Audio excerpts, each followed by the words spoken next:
3 stupid things to do when losing weight. Losing weight can be tough, especially if you are not sure how to do it. In this video, I will share some tricks that I thought were essential to achieve weight loss. Everybody says running is the best exercise to lose weight, right? False. Your body is an amazing machine. It's so incredible and designed for efficiency that if you do the same thing over and over again, the process becomes easier. In the case of running, not only will running feel more effortless when done repeatedly, workout after workout, even if you're still sweating and pumping your legs, but your metabolism will also learn and react so that fewer calories are burned with the same exercise output. This is where traditional steady-state running falls short on a long-term weight loss plan. Research conducted at the University of Tampa found that doing cardio, such as running on the treadmill for 45 minutes at a consistent pace, that's not near maximal effort, think of sprinting, helps out with weight loss. But only initially. The subjects lost a few pounds in the first week and then nothing more. The reason? Within a week, their metabolism had adjusted and now didn't need to work as hard to burn off the fat. One of the biggest problems with just running at a steady, moderate intensity pace is that the calories you burn are limited to the time you spend sweating. Once your body adapts, the benefit is limited. That's why weight training is oftentimes viewed as better than just running. Lifting weights impacts your metabolism by causing mini micro tears that need to be repaired. That healing process requires energy, which means you're burning more calories, a process that can sometimes last for nearly 2 days. To put it more simply, with cardio, you can slog away for 30 minutes at a lower intensity and burn 200 calories, but with weight training, the calories you burn are not limited to what you do in the gym. This doesn't seem like a big change to your routine, but it will have a dramatic impact on transforming your body. You go longer, but not faster. One of the most important variables with any type of exercise is intensity. If you look at the average person who runs, they pick a pace that they can maintain for a long duration. Think about it. When you jump on a treadmill, elliptical, bike, or trail, you're starting with the intent to be there for a while. Maybe it's 30 minutes or an hour, but your goal is to push at a pace you can sustain, work hard, feel tired, and then go home. While this is great for endurance, it's not so great for fat loss.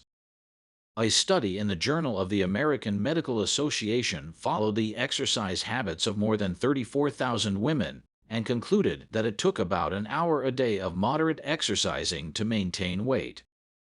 Notice that's not weight loss. Now imagine if instead of just arbitrarily picking an amount of time to exercise, instead you focused on pushing yourself to a certain level of difficulty. What would happen? There's no need to guess. I'll tell you, more fat loss.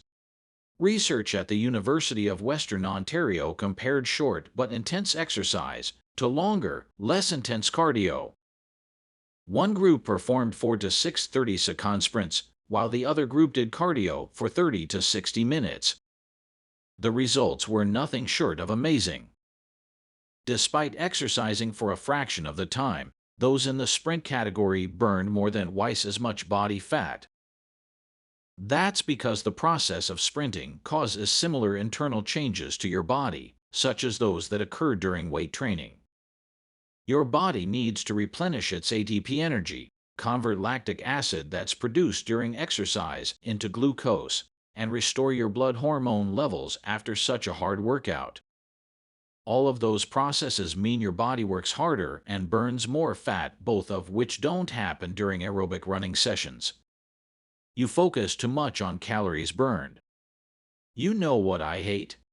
The calorie trackers built into cardio machines that inform you how many calories you burn.